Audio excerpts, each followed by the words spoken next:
Hi guys, welcome to the barn and Merry Christmas. Some of you may be seeing this video on Christmas Day. So my aim for the next 12 days, the 12 days of Christmas, is to give you some woodworking tips.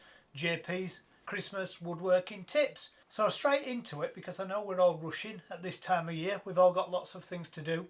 Tip for today. So for those of you who's got a nice new dust extractor for Christmas, or maybe not necessarily a new one but an old one, a little tip to save your filter life is to buy some of these pool filter socks. I paid about £4 from Amazon for 10. Fit them over your filter, and these will keep your filter cleaner for longer, and rather than throwing your expensive filter away, you can just throw these away because they're really cheap.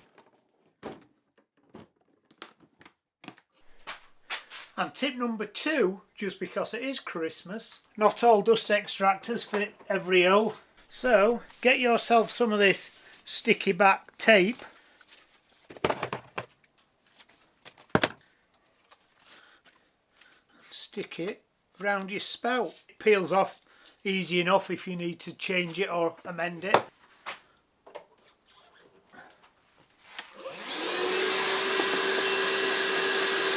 And there you go, 2 quick tips. Right guys, I'll see you again tomorrow with another tip, and enjoy the rest of your Christmas day. Bye!